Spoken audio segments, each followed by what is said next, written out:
Tere kõigile ja ongi käes 2021. aasta viimane päev. Meil on viimane metsaskäik, Roki lennutäpu naudivad seda täiega ja ma loodan, et järgmisel aastal on sama ilusad ilmad, talv on sama kena, nii et me saame edasi metsas käia, nii nagu oleme teinud kõigi praeguste pühade ajal. Pärast seda lähen koju lauda katma. Meil on koos 4 põlvkonda ja on ju teada, et vanast õhtul peab olema laud rikkalikult kaetud kuni keskööni välja ja veel parem kui ka pärast seda. Meil saab olema tore, lõbus, hubane, soe, ma tean seda juba ette. Ja see on tegelikult väga armas pärast seda, kui 2021. aasta oli keeruline.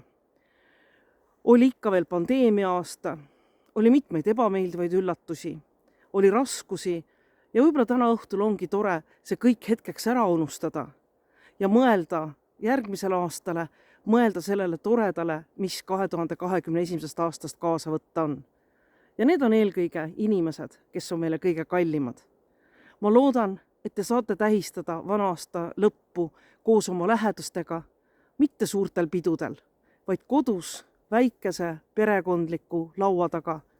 Olla koos nende inimestega, kes on teile kõige armsamad, kõige kallimad ja võtta vastu just sellises ringis saabuv 2022. aasta. Loodame, et ta saab olema lihtsam, kergem, rõõmsam, päikeselisem ja toredam, kui oli eelmine. Alati loodetakse seda.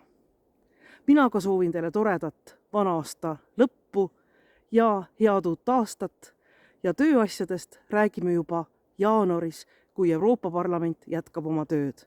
Kõike head, olge terved!